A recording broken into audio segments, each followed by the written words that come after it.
करतारपुर लांघा खोलण ते केंद्र सरकार का इनकार, सुरक्षा कारणों करके दिता हवाला। लोक सभा दे विच बोले विदेश राज मंत्री कीर्तिवर्धन सिंह, इस समय नहीं कर सकते बहाल।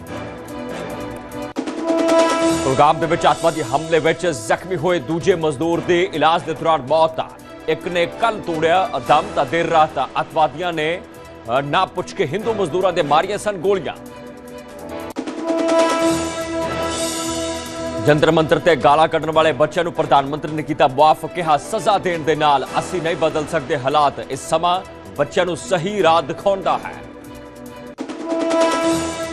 पब्लिक एग्जामिनेशन सोध बिल बनया कानून, राष्ट्रपति ने बिल नूं दित्ती मंजूरी। कानूनी मंत्रालय ने जारी किया नोटिफिकेशन, हुण पेपर लीक मामले दे विच होएगी सख्त सजा। मावां धीआं सत्कार योजना की अज दूजी किश्त होएगी जारी। 40 लाख महिलावां दे खात्यां विच आउणगे पैसे। पठानकोट तो मुख्यमंत्री पंजाब करनगे दूजी किश्त दा ऐलान।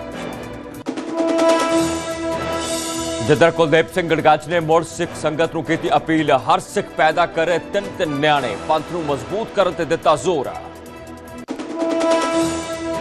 महीने के पहले दिन महंगाई तो राहत, देश भर दे विच 200 रुपए सस्ता होया कमर्शियल गैस सिलेंडर। पूरे देश भर में कीमतां घटियां। भूपेश बघेल दीआं मीटिंगां दा अज दूजा दिन पटियाला ते संगरूर जिले के वर्करस नाल करनगे बैठक। 10 बजे पटियाला ते दोपहर 3 बजे संगरूर विच होएगी बैठक। दिल्ली के कॉन्स्टिट्यूशन क्लब दे विच अरविंद केजरीवाल करनगे टाउन हाल। E20 लागू किए जाने के विरोध विच पीसी, वड्डी गिणती विच नौजवानों के शामिल होने की संभावना। आज पंजाब दे विच दाखिल होएगी वाराणसी तो पवित्र मिट्टी की कलश यात्रा। पंजाब के वख-वख जिलों के जाएगी यात्रा। गुरु रविदास जी के 650वें प्रकाश पुरब के लिए बीजेपी आगू लिया रहे ने मिट्टी। तो पंजाब दे विच SIR का काम पूरा होने के नेड़े, करीब 100% जनगणना फार्म वंडे। सिर्फ लुधियाना दे विच 99.98% फार्म वंडे, बाकी सारे जिलों के विच 100% वंडे के फार्म।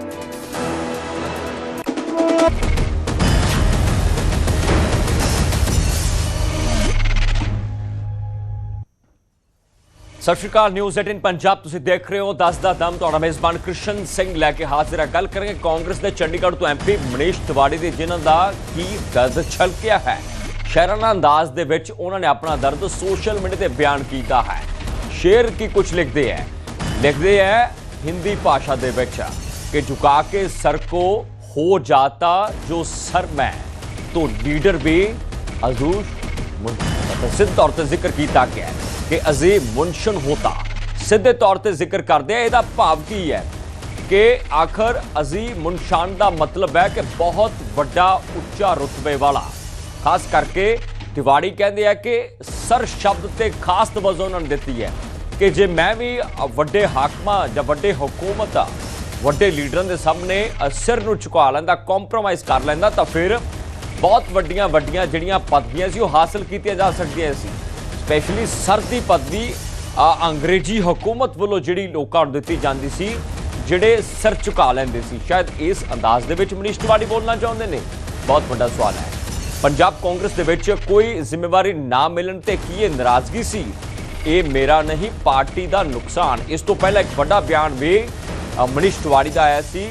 हबीब जालिम दी कविता दे नाल सियासी वार किया गया।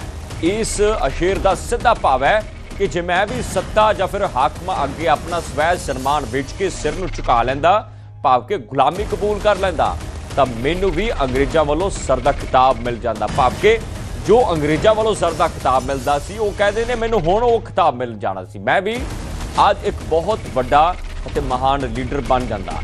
ये मशहूर पंक्तियां हालांकि हबीब जालमदिया ने उन्होंने कविता फरंगी का जो मैं दरबान होता ये विचों लईआं गईआं। शेर उस प्रबंध और सत्ता उत्ते तिखा तंज किया गया है। तिवाड़ी की शायद ये संदेश देना चाहते हैं कि जो लोग अपने असूलों से जमीन के नाल समझौता करके हाकमां की चापलूसी करते हैं, वो अक्सर इज्जत अहदे और शौहरत हासिल कर लेंदे ने, पर जो सच और स्वै सन्मान के नाल खड़े रहंदे ने उन्हां नूं ये सब कुछ आसानी के नाल नहीं मिलता। सवाल हुण बहुत वड्डा है कि मनीष तिवाड़ी जिहड़े पेशे तो एडवोकेट भी ने, सांसद ने, वो की कुछ अंदाज दे विच कहना चाहते हैं। कहीं पे अखियां कहीं पे निशाने। ਹਾਲਾਂਕਿ ਕਿਸੇ ਤਰੀਕੇ ਦੇ ਨਾਲ ਉਹਨਾਂ ਨੇ ਪਾਰਟੀ ਜਾਂ ਹੋਰ ਕਿਸੇ ਇਸ਼ੂ ਤੇ ਜ਼ਿਕਰ ਨਹੀਂ ਕੀਤਾ, ਪਰ ਬਹੁਤ ਕੁਝ ਬਿਆਨ ਕਰ ਦਿੱਤਾ। For 2027 assembly elections, no formal role has been given to you. Don't you feel miffed about it? Well, actually, I don't, Smita. See, the thing is that I was twice Member of Parliament from Punjab. Yeah, exactly. I've been a Union Minister from Punjab. So I've represented the industrial heart of Punjab, that is Ludhiana. I have represented Sri Anandpur Sahib, where temporal seat where Guru Gobind Singh had actually consecrated the Khalsa Panth on the 13th of April 1699. I have represented 18 out of the 117 assembly constituencies personally as a member of parliament. I think I have an understanding of Punjab. Our family has shed blood for the sake of Punjab, Punjabi and Punjabiat. So if somebody feels that all this experience and all whatever I have been able to imbibe and assimilate about Punjab is ਤਾਂ ਹਰਸਿਮਰਤ ਕੌਰ ਜੁੜ ਰਹੇ। ਹਰਸਿਮਰਤ, ਜੋ ਕੁਝ ਸ਼ਾਇਰਾਨਾ ਅੰਦਾਜ਼ ਦੇਖਿਆ ਜਾਏ, ਇਸ ਨੂੰ ਕਿਹੜੇ ਲਹਿਜ਼ੇ ਦੇ ਵਿੱਚ ਬਿਆਨ ਕੀਤਾ ਜਾਏ? ਬਿਲਕੁਲ, ਦੇਖੋ ਕ੍ਰਿਸ਼ਨ, ਜਿਹੜੇ ਮਨੀਸ਼ ਤਿਵਾਰੀ ਨੇ ਉਹ ਬੜੇ ਮੁਖਰ ਹੁੰਦੇ ਹੋਏ ਨਜ਼ਰ ਆ ਰਹੇ ਨੇ, ਖਾਸ ਤੌਰ ਤੇ ਉਦੋਂ ਜਦੋਂ ਕਾਂਗਰਸ ਦੇ ਵਿੱਚ ਅਹੁਦੇਦਾਰੀਆਂ ਵੰਡੀਆਂ ਗਈਆਂ ਨੇ। ਹਾਲਾਂਕਿ ਉਸ ਅਹੁਦੇਦਾਰੀਆਂ ਤੋਂ ਹੋਰ ਵੀ ਕਈ ਆਗੂ ਖੁਸ਼ ਨਹੀਂ ਹੈਗੇ, ਪਰ ਮਨੀਸ਼ ਤਿਵਾਰੀ ਨੇ ਜਿਹੜੇ ਉਹ ਅਲੱਗ ਤੋਂ ਆਪਣਾ ਇੱਕ ਸਟੇਟਮੈਂਟ ਦਿੰਦੇ ਹੋਏ ਨਜ਼ਰ ਆਏ ਨੇ। ਇਸ ਤੋਂ ਪਹਿਲਾਂ ਵੀ ਉਹਨਾਂ ਨੇ ਸ਼ਾਇਰਾਨਾ ਅੰਦਾਜ਼ ਦੇ ਵਿੱਚ ਔਰ ਆਪਣੇ ਭਾਸ਼ਣਾਂ ਦੇ ਨਾਲ, ਜਾਂ ਮੈਂ ਕਹਾਂ ਕਿ ਆਪਣੇ ਜਿਹੜੇ ਉਹਨਾਂ ਦੇ ਵੱਲੋਂ ਸੰਬੋਧਨ ਕੀਤੇ ਜਾ ਰਹੇ ਨੇ, ਬਿਆਨ ਦਿੱਤੇ ਜਾ ਰਹੇ ਨੇ, ਉਹਦੇ ਨਾਲ ਆਪਣੀ ਨਾਰਾਜ਼ਗੀ ਜ਼ਾਹਰ ਕੀਤੀ ਸੀ। ਹੁਣ ਇੱਕ ਹੋਰ ਪੋਸਟ ਉਹਨਾਂ ਦੇ ਵੱਲੋਂ ਆਈ ਹੈ ਕਿ ਝੁਕਾ ਕੇ ਸਰ ਕੋ ਹੋ ਜਾਤਾ ਤਾਂ ਸਰ ਮੈਂ ਤਾਂ ਲੀਡਰ ਵੀ ਅਜੀਮੁ ਸ਼ਾਨ ਹੋਤਾ। ਤਾਂ ਇਸਦਾ ਸਿੱਧਾ ਗੱਲ ਹੈ ਜਿਹੜਾ ਇਹ ਹੋ ਜਾਂਦਾ ਕਿ ਅਗਰ ਮੈਂ ਸਿਰ ਝੁਕਾ ਦਿੰਦਾ ਤੇ ਸ਼ਾਇਦ ਮੈਂ ਵੀ ਕਿਤੇ ਨਾ ਕਿਤੇ ਅਹੁਦੇਦਾਰੀ ਦੇ ਉੱਤੇ ਬੈਠਾ ਹੁੰਦਾ। ਹਾਲਾਂਕਿ ਪੰਜਾਬ ਦੇ ਵਿੱਚ ਕਿਤੇ ਅਹੁਦੇਦਾਰੀ ਨਾ ਮਿਲਣ ਦੀ ਟੀਸ ਉਹਨਾਂ ਦੇ ਮਨ ਦੇ ਵਿੱਚ ਜ਼ਰੂਰ ਹੈਗੀ ਹੈ, ਪਰ ਅਜਿਹੇ ਵਿੱਚ ਮਨੀਸ਼ ਤਿਵਾਰੀ ਦਾ ਇਸੇ ਤਰੀਕੇ ਨਾਲ ਆਪਣੀ ਹੀ ਪਾਰਟੀ ਦੇ ਉੱਤੇ ਸਟਾਇਰ ਕਰਨਾ ਕਿਤੇ ਨਾ ਕਿਤੇ ਜ਼ਰੂਰ ਜਿਹੜਾ ਚਰਚਾ ਦਾ ਵਿਸ਼ਾ ਬਣਿਆ ਹੋਇਆ। ਹਾਲਾਂਕਿ ਤੁਸੀਂ ਦੇਖੋ ਕਿ ਰੌਲਾ ਹੀ ਇਸੇ ਚੀਜ਼ ਦਾ ਕਿ ਆਖਰ ਤਿਵਾੜੀ ਕੀ ਕੁਝ ਕਹਿਣਾ ਚਾਹੁੰਦੇ ਨੇ। ਬਹੁਤ ਸ਼ੁਕਰੀਆ। ਜਸਕਰਨ ਕਾਲੋ ਜੁੜੇ ਆ ਪੰਜਾਬ ਕਾਂਗਰਸ ਦੇ ਸਪੋਕਸਪਰਸਨ ਨੇ। ਕਾਲੋ ਜੀ, ਸਵਾਗਤ ਹੈ ਨਿਊਜ਼ 18 ਤੇ। ਮਨੀਸ਼ ਤਿਵਾੜੀ ਸਾਹਿਬ ਦਾ ਸ਼ਾਇਰਾਨਾ ਅੰਦਾਜ਼ ਕਿਸ ਅੰਦਾਜ਼ ਵਿੱਚ ਦੇਖਿਆ ਜਾਏ? ਇਸ ਤੋਂ ਪਹਿਲਾਂ ਵੀ ਉਹਨਾਂ ਦਾ ਇੱਕ ਬਿਆਨ ਆਇਆ ਸੀ ਕਿ ਮੇਰੇ ਐਕਸਪੀਰੀਅੰਸ ਦੀ ਵਰਤੋਂ ਪੰਜਾਬ ਦੇ ਵਿੱਚ ਨਹੀਂ ਹੋ ਰਹੀ।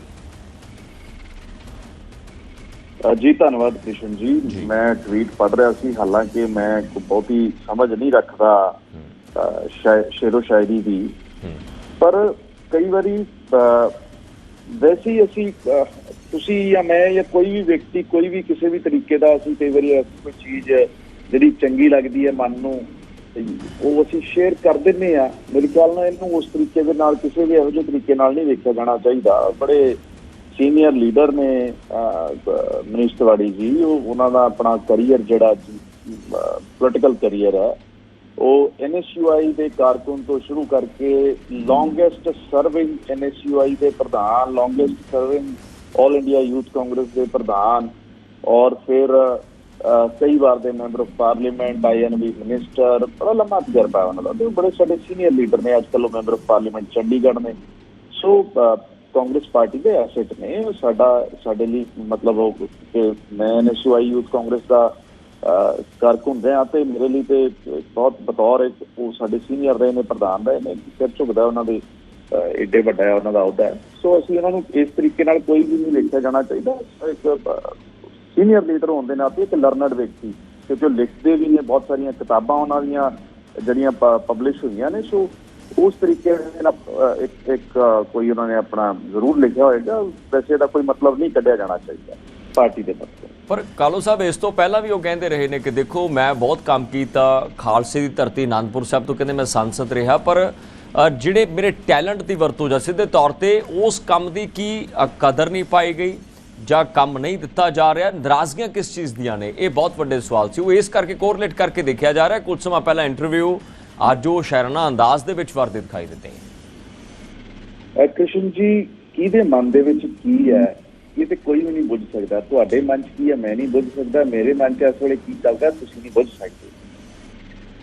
ਗੱਲ ਇਹ ਹੈ ਕਿ ਇਹ ਪਾਰਟੀ ਹਾਈਕਮਾਂਡ ਨੇ ਵੇਖਣਾ ਹੁੰਦਾ ਹੈ ਕਿ ਕੌਣ ਵਿਅਕਤੀ ਕੀ ਕਰੇਗਾ। ਉਦਾਹਰਨ ਦੇ ਤੌਰ ਤੇ ਜੇਕਰ ਮੈਂ ਤੁਹਾਡੀ ਆਰਗੇਨਾਈਜੇਸ਼ਨ ਦੀ ਗੱਲ ਕਰਾਂ ਤੇ ਤੁਹਾਡੀ ਆਰਗੇਨਾਈਜੇਸ਼ਨ ਦੇ ਜਿਹੜੇ ਮੁਖੀ ਹੋਣਗੇ ਜਾਂ ਜਿਹੜੇ ਹੈੱਡ ਕਰ ਰਹੇ ਹੋਣਗੇ ਇੱਥੇ, ਉਹ ਇਹ ਫੈਸਲਾ ਕਰਦੇ ਹੋਣਗੇ ਜਾਂ ਇੱਕ ਟੀਮ ਫੈਸਲਾ ਕਰਦੀ ਹੋਏਗੀ ਕਿ ਅੱਜ ਦਾ ਏਜੰਡਾ ਕੀ ਰਹੇਗਾ, ਅੱਜ ਕੌਣ ਕੀ ਕਰੇਗਾ।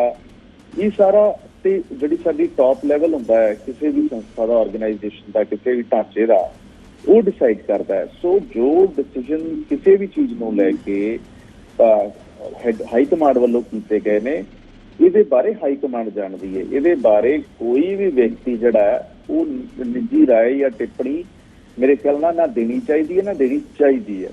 ਹਾਲਾਂਕਿ ਕਾਂਗਰਸ ਦੇ ਵਿੱਚ ਇਹ ਜਿਹੜੀ ਲਿਬਰਟੀ ਹੈ, ਜਿਹੜੀ ਆਂਤਰਿਕ ਇੱਕ ਜਿਹਨੂੰ ਅਸੀਂ ਲੋਕਤੰਤਰ ਕਹਿੰਦੇ ਆ, ਇਹ ਬਹੁਤ ਜ਼ਿਆਦਾ ਹੈ। ਉਸ ਕਰਕੇ ਹਰ ਵਿਅਕਤੀ ਆਪਣੀ ਭਾਵਨਾਵਾਂ ਵਿਅਕਤ ਕਰ ਦਿੰਦਾ ਹੈ, ਕੋਈ ਮੰਚ ਤੇ ਕਰ ਦਿੰਦਾ ਹੈ, ਕੋਈ ਸੋਸ਼ਲ ਮੀਡੀਆ ਮੰਚ ਤੇ ਕਰ ਦਿੰਦਾ ਹੈ। ਬਿਲਕੁਲ। ਸੋ ਮੇਰੇ ਖਿਆਲ ਨਾਲ ਸਾਨੂੰ ਸਾਰਿਆਂ ਨੂੰ ਇਸ ਚੀਜ਼ ਤੋਂ ਗੁਰੇਜ਼ ਕਰਨਾ ਚਾਹੀਦਾ। ਬਹੁਤ ਸ਼ੁਕਰੀਆ ਜਸਕਰਨ ਸਿੰਘ ਕਾਲੂ ਸਾਹਿਬ ਜੁੜੇ, ਉਹ ਕਹਿ ਰਹੇ ਨੇ ਕਿ ਇਸ ਤਰੀਕੇ ਦੇ ਨਾਲ ਨਹੀਂ ਹੈ, ਪਰ ਪਾਰਟੀ ਦੇ ਵਿੱਚ ਹਾਈ ਕਮਾਂਡ ਸਭ ਕੁਝ ਤੈਅ ਕਰਦੀ ਹੈ।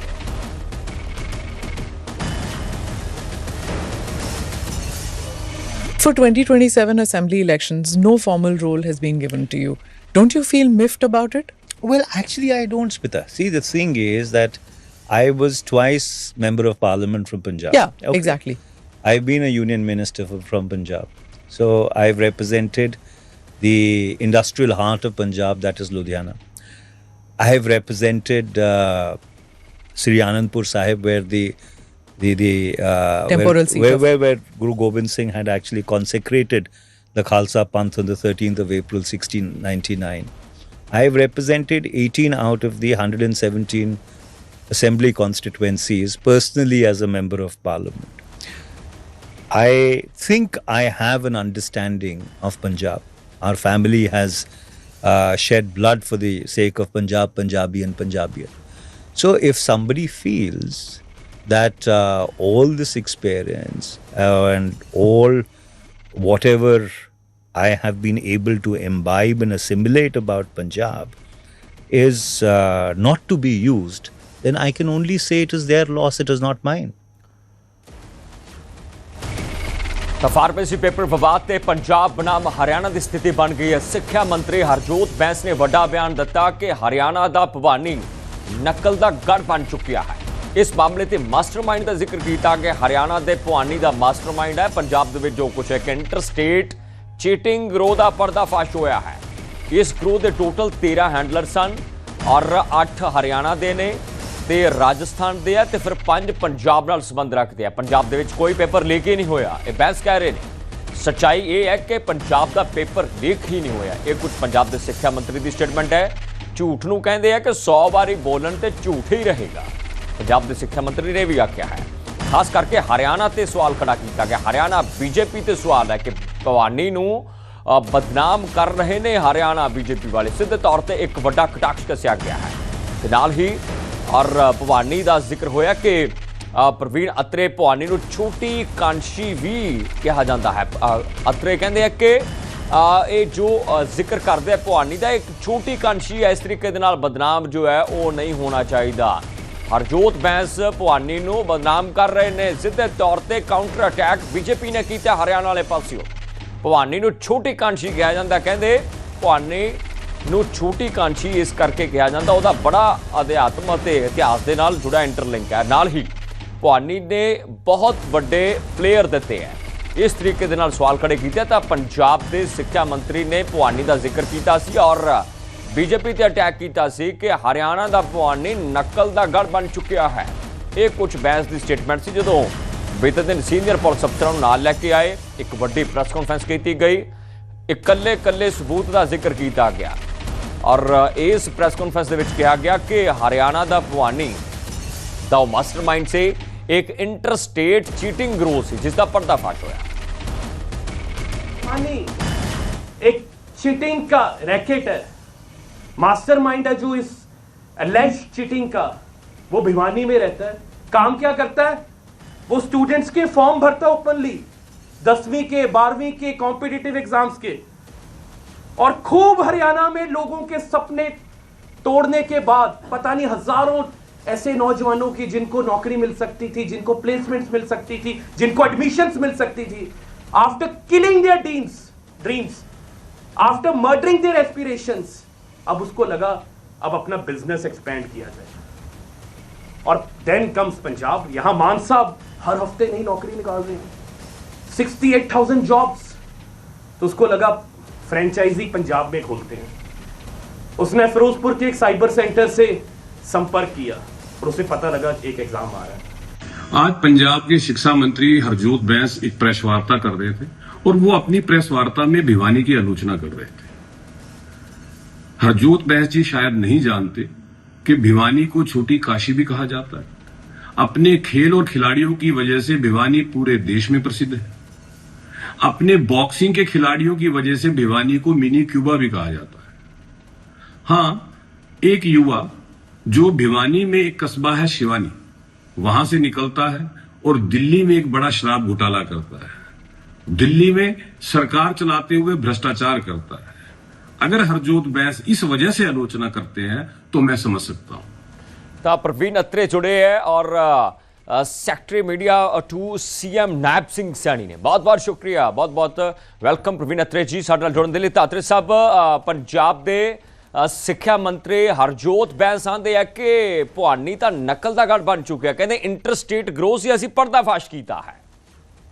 देखिए, ऐसा है, हरजोत बैंस एक तो पहले भिवानी के बारे में नहीं जानते। कृष्ण जी, एक चीज और बता देता हूँ, आज ही कॉमनवेल्थ गेम के अंदर हमारे देश के 8 खिलाड़ी फाइनल में खेलेंगे और जिनमें से 3 भिवानी से हैं। भिवानी खेलों की राजधानी मानी जाती है। भिवानी के युवाओं ने खेलों में अपना परचम लहराया है। लेकिन हरजोत बैंस बजाय इस्तीफा देने के, क्योंकि सिसोदिया साहब ने खुद कहा था कि अगर पंजाब में पेपर लीक होगा तो हम तुरंत शिक्षा मंत्री का इस्तीफा ले लेंगे, लेकिन बजाय इस बात पे अपनी बात को पूरा करने के तरह तरह के अनगल जो आरोप लगाने का स्वभाव है, वैसे तो आम आदमी पार्टी का स्वभाव है, जिस तरह की नकारात्मक राजनीति ये लोग करते हैं वो आपके सामने है, आप देख ही रहे हैं। पंजाब के अंदर युवा लगातार धरने प्रदर्शन कर रहे हैं, उन पे लाठीचार्ज हो रहा है, लेकिन बैंस साहब प्रेस के सामने आते हैं और इस तरह की अनगल बातें करके अपने कर्तव्य की इतिश्री कर लेते हैं। अत्रे जी कहते इंटर स्टेट ग्रोह से असीं पर्दाफाश किया, कहते कोई पेपर ही नहीं पंजाब च लीक होया। देखिए, पहली चीज तो ये है कि पेपर कहाँ होना था, पंजाब में। सरकार किस पंजाब की, आम आदमी पार्टी की, सिस्टम पंजाब सरकार का। और जब इन सब चीजों के साथ मिली भगत करके एक पेपर युवाओं के साथ धोखा हो जाता है तो बहाना क्या खोजा जाता है कि साहब हमने तो बहुत बड़ी अचीवमेंट कर ली, हमने जिस युवा को पकड़ा वो भिवानी से संबंधित। अरे भाई, एक युवा भिवानी जिले के शिवानी से निकला था, उसने दिल्ली में क्या किया पूरा देश जानता है। तो इन चीजों के ऊपर अगर हरजोत बैंस ध्यान देते तो ज्यादा अच्छा होता। ठीक है, बहुत शुक्रिया अत्रे जी। प्रवीण अत्रे जुड़े हुए सिद्ध तौर पर पंजाब के सिक्ख्या मंत्री हरजोत बैंस ते पॉलिटिकल अटैक किया गया है कि जो कुछ पंजाब के होया वो बहुता ठीक नहीं है और पेपर लीक नूं लैके सीधे सवाल हरजोत बैंस ते खड़े किए गए।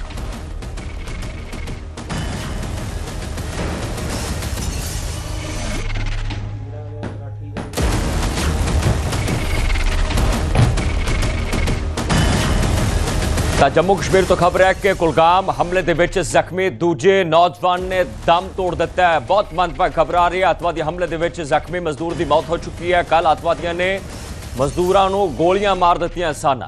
मजदूर की कल ही मौत हो गई सी तो एक दी मजदूर की मौत अज हो गई। तो छत्तीसगढ़ के रहने वाले दोवें मजदूरों को कुलगाम के विच शिकार बनाया गया, मजदूरों का शिकार खेडिया गया है। सर्च ऑपरेशन हालांकि कुलगाम के विच जारी है पर हर सेंसिटिव एरिया के कुलगाम और जम्मू कश्मीर आता है जिथे कि हर 30 मीटर से तुहानू कोई ना कोई सुरक्षा बल मिलेगा। जिस तरीके के हालात ने पर किवें नाम पुछ के शूट आउट किया गया, यानी कि जम्मू कश्मीर के विच देश के उन्होंने मजदूर भरावां दा शिकार खेडिया गया है। इस शिकार नूं लैके सर्च ऑपरेशन जिथे जारी है तो जख्मी मजदूरों की मौत हो चुकी है। बीते दिन एक मौत हुई तो एक इन्फॉर्मेशन और आ रही है कि एक होर मजदूर ने दम तोड़ दिता है। फिलहाल लाशों को कब्जे में लिया गया, पोस्टमार्टम की प्रक्रिया अमल लैंदी जा रही है। तो पता किया जा रहा है कि कौन लोग ने जिन्होंने वड्डी वारदात को अंजाम दिता है। भी इन्फॉर्मेशन है कि नाम पूछा तो फिर गोली मार दी गई।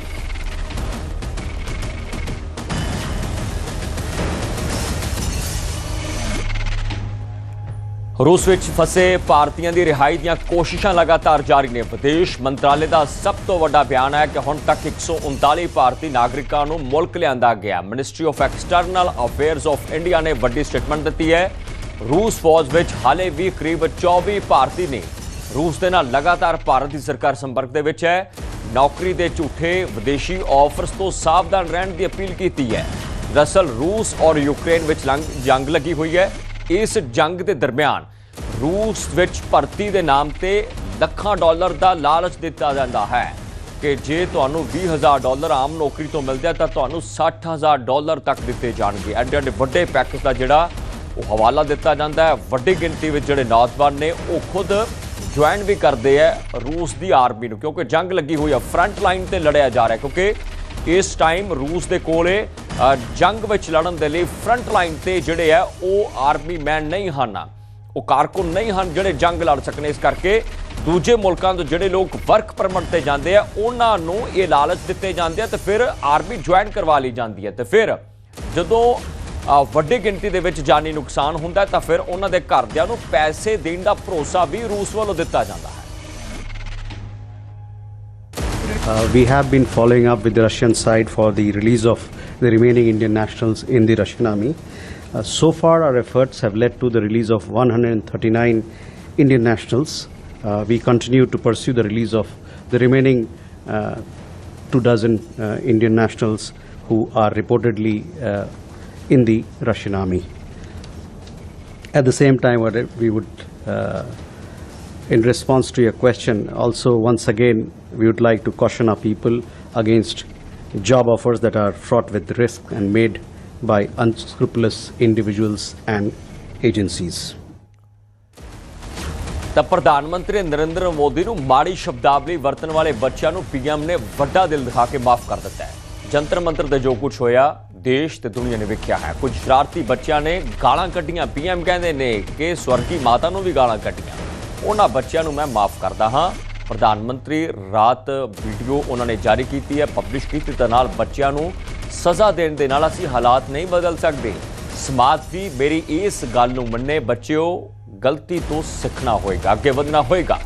बचपन विच गलतियां होंदियां ने पर सुधरन दा मौका भी हुंदा है। साडियां बेटियां अजिहियां भाषावां अजिहे बोल नहीं बोल सकदियां।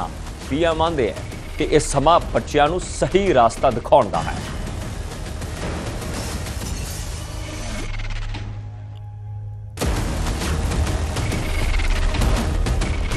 हाय फ्रेंड्स, आज तो मन करता है बस आपसे ही बातें करूं। जंतर मंतर पर जो कुछ भी हुआ देश और दुनिया ने देखा है। कुछ शरारती बच्चों ने भद्दी भद्दी गालियां बोली। किसी भी सभ्य समाज को शोभा न दे ऐसे शब्दों का प्रयोग किया गया। मुझे तो गालियां दी गई, मेरी स्वर्गीय माता को भी गालियां दी गई। न जाने कितना भद्दा स्वरूप था।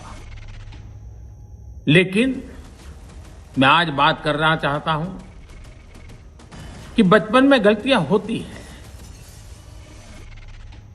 और बचपन में गलतियों से सुधरने का अवसर भी होता है और यही तो बचपना है। और इसलिए मैं समाज के अंदर जो आक्रोश है उसको भली भांति समझ सकता हूं। एक कल्चरल शॉक है कि हमारी बेटियां इस प्रकार की भाषा कैसे बोल सकती हैं। लेकिन समय है इन बच्चों को गले लगा करके राह दिखाने का। एक गुमराह बच्चे हैं, उनको राह दिखाना हमारा काम है। उनको सजा देना, अदालतों के चक्कर कटवाना, समाज में उनको प्रताड़ित करना, इससे हम परिस्थितियां नहीं बदल पाएंगे। मैं उन्हें माफ करना चाहता हूं। समाज भी मेरी इस बात को स्वीकार करे क्योंकि मेरे मन में एक ही भाव है। कभी कभी दांतों तले हमारी जीभ आ जाती है, खून निकल आता है, लेकिन हम दांत तोड़ते नहीं है क्योंकि दांत भी हमारे हैं, जीभ भी हमारी है, बच्चे भी हमारे। ਤਾਂ ਨੋਇਡਾ ਦੇ ਵਿੱਚ 0 ਨੰਬਰ FIR ਦਰਜ ਤੋਂ ਬਾਅਦ ਉਸ ਨਾਬਾਲਗ ਲੜਕੀ ਨੇ ਪੀਐਮ ਸਣੇ ਦੇਸ਼ ਤੋਂ ਮਾਫੀ ਮੰਗੀ ਹੈ। ਰੁਚਿਕਾ ਨਾਮ ਦੀ ਲੜਕੀ ਨੇ ਪ੍ਰਧਾਨ ਮੰਤਰੀ ਨੂੰ ਬਹੁਤ ਮਾੜੇ ਸ਼ਬਦ ਬੋਲੇ ਜਿਸ ਤੋਂ ਬਾਅਦ ਹੁਣ ਮਾਫੀ ਮੰਗੀ ਜਾ ਰਹੀ है। जुलाई को मैं CP गई थी अपने फ्रेंड्स के साथ फिर वहाँ पे प्रोटेस्ट हो रहा था, मैंने वहाँ पे कोक पी, वहाँ पे ग्रुप्स बने हुए थे बहुत सारे, वो लोग बहुत चीज़ें बोल रहे थे, बहुत गालियाँ दे रहे थे प्रधानमंत्री जी को, उन लोगों के इन्फ्लुएंस में आके कि तुम लोग भी बोलो, तुम लोग भी बोलो, कोई सब बोलो करके मैंने वहाँ बहुत चीज़ें बोली। मैं भी मात्र 15 साल की हूँ, मैंने जो करा वो माफ़ी के लायक नहीं था, मैंने बहुत गंदी चीज़ें बोली है, बट ये मेरी पहली और आखिरी गलती होगी, इसके बाद मैं ऐसा कुछ नहीं करूँगी और ना ही वो चीज़ मैंने कभी पोस्ट की थी। मैं पूरे देश से माफ़ी मांगती हूँ, मैं इतनी शर्मिंदा हूँ, मैं अपनी नज़र भी नहीं उठा पा रही हूँ, मैं सबसे माफ़ी मांग रही हूँ, मुझे प्लीज़ माफ़ कर दीजिए प्लीज़। तो उन बीजेपी के आईटी सेल पर कब केस किए जाएंगे जो इतने सालों से लड़कियों को गंदी गंदी गालियाँ ऑनलाइन दे रहे थे, क्या क्या शब्द इस्तेमाल नहीं कर रहे थे वो लड़कियों के लिए, कहीं से भी वो इज्जत नहीं कर रहे थे लड़कियों की, और वो लोग प्राउडली अपने बायो में लिखते थे फॉलोड बाय पीएम मोदी। ऐसे लोगों ने लड़कियों को गंदी गंदी गालियाँ दी है, उनके ऊपर केस कब होंगे? और बात बस बीजेपी आईटी सेल तक नहीं है, इनके मेंबर ऑफ पार्लियामेंट जो है रमेश बिधूड़ी जी, उन्होंने किन शब्दों का इस्तेमाल किया था एक फेलो मेंबर ऑफ पार्लियामेंट के लिए सबको याद है। यूपी के जो सीएम है योगी आदित्यनाथ, उनका एक वीडियो भी आया था जहाँ पर जो एनआई का कैमरा पर्सन था उसके लिए भी उन्होंने गालियाँ दी थी। तो ये क्या चल रहा है? इस देश में दो कानून चल रहे हैं क्या? यूथ के लिए एक अलग कानून है और बीजेपी और उनके नेताओं के लिए अलग कानून है। और गाली देना कोई अपराध नहीं है, गाली देना इज़ नॉट अ क्राइम। अगर कोई गाली देता है वो बुरा हो सकता है, वो बुरी बात हो सकती है, तो उसको आप समझाइए, उसको आप कहिए कि गाली मत दो, लेकिन केस किस बात पर किया जा रहा है? अगर गाली देने पर केस करना पड़े तो सबसे ज़्यादा केसेस जो होंगे वो बीजेपी आईटी सेल पर होंगे, क्योंकि सबसे ज़्यादा औरतों को गंदी गंदी गालियाँ उन्होंने ही दी है।